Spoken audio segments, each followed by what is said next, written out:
अस्सलाम वालेकुम जी। आज हम आमिर चौहान साहब के पास आए हैं वैसे ही गुजरावाला से गुजरते हुए, तो इनके शौक़ को देखने के लिए। तो चौहान साहब, आप प्लीज़ ये बताएं कि आप कब से ये शौक़ करते हैं? शौक़ मुझे बचपन से है। पहले मैंने कभी ट्रिपल्स रखे होते थे, पर मैं होमस में जो आया हूँ 98 से मैं कासद और ये होमस का कहाँ शौक़ से कर रहा आपने हूँ। ये ब्रीड ली है ज़्यादा? ये मैंने ब्रीड जो है ना आज़म राठौर साहब से ली थी, आज़म राठौर, ख्वाजा राठौर साहब लाहौर से।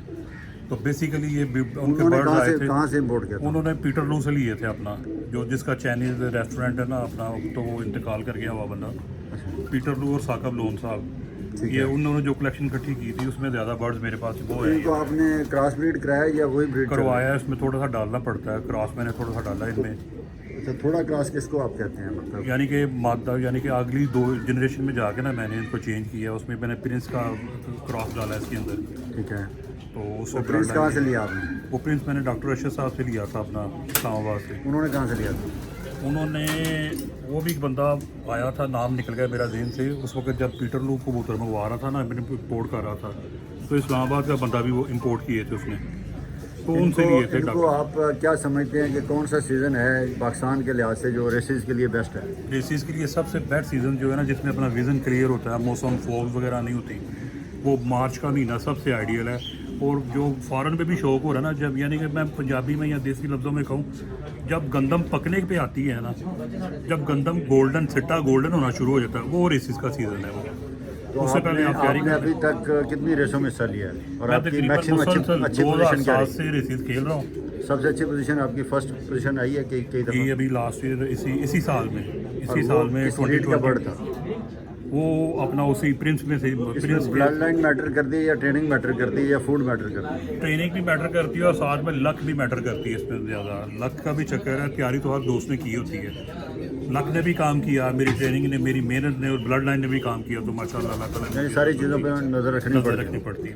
मैं और इसके अलावा ये पूछना चाहूँगा कि ब्रीडिंग सीज़न कौन सा बेस्ट होता है, ताकि जो नया फैंसियर है वो सीखे बात हो? ब्रीडिंग सीज़न, मोल्टिंग सीज़न जो ख़त्म होता है ना हमारे यहाँ पाकिस्तान में, वो ख़त्म होता है अपना सितंबर में। सितंबर में जब मोल्टिंग सीज़न ख़त्म होता है, बर्ड्स अपने मोल्ड मुकम्मल कर लेते हैं, तो फिर अपना वो ब्रीडिंग की तरफ आ जाते हैं। यानी कि अक्टूबर से ब्रीड शुरू करवाएं और मई के एंड तक उनको ब्रीडिंग बंद कर दें, उनसे ब्रीड लेना बंद कर दें। जून, जुलाई, अगस्त, यानी आपका सादा अल्फाज में बरसात शुरू होने से पहले इसको ख़त्म कर रहे हैं, मोल्टिंग के बाद दोबारा शुरू करें। बिल्कुल, जानवर को 4 माह रिलैक्स कर मिलना मेरा चाहिए। ख्याल है कि मोल्टिंग और बरसात के मौसम का आपस में गहरा ताल्लुक है जी, गहरा तो लगा। और दोनों का इकट्ठा होना बहुत ज़रूरी है। तो अभी आपके कितने बर्ड आप तैयार कर रहे हैं जो आपने रेसेस में हिस्सा लेना चाहिए? मैं मैक्सिमम 20 बर्ड लेके चलता हूँ। मैं एक बास्केट ही निकालता हूँ, तो एक बास्केट में 20 बर्ड लेके चलता हूँ, तो माशाल्लाह उन्हीं में वो परफॉर्म करते हैं, उन्हीं से अच्छा सिलसिला बन जाता है। तो इनकी बेहतरीन फूड क्या होनी चाहिए लोगों के लिए, नए लोगों के लिए? कोई सादा सा बताएं।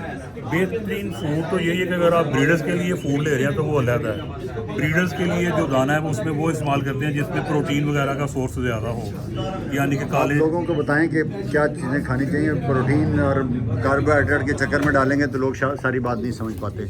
आप दाना बताएं कौन सा होना चाहिए उसके अंदर? दाना मैं तो एक सादा सा सिंपल सा कहता हूँ कि अगर आपने 10 किलो दाना बना रहे हैं तो उसमें 4 किलो बाजरा आ जाए। ठीक है। 3 किलो बाजरा आ जाए। 3 किलो बाजरे के बाद उसमें 2 किलो चने, 2 किलो मकई आ जाए, 1 किलो मोठ आ जाए। आजकल सरसों तो बंद हो जाएगी, फिर सर्दियों का मौसम आ जाता है। ठीक है। मोठ आ जाता है, उसके अंदर 1 किलो सूरजमुखी आ जाए, आधा किलो आ जाए भांग आ जाए, आधा किलो खुर्तम आ जाए उसके अंदर। ठीक है। और जो पल्सेस वगैरह है ना वो अलग से आपने रखी हो।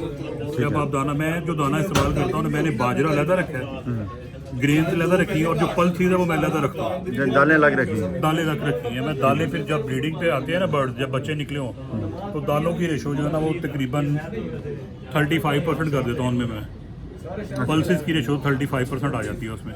अच्छा, उसमें आप जो रेसेस के लिए बर्ड होता है उसके लिए क्या सजेस्ट कर रहे हैं? नए फैंसियर के लिए आपने बताना है, बाकी आप अपनी सीक्रेट्स जो है अपने पास रख सकते हैं।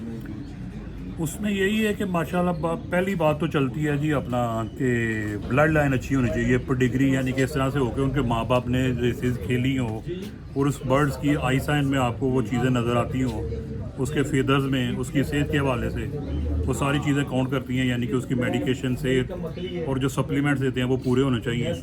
रेसेस के लिए मुकम्मल, यानी कि उसको किसी किस्म का रेस्पिरेटरी का मामला नहीं होना चाहिए, क्योंकि डिजीज़ का इशू नहीं होना चाहिए।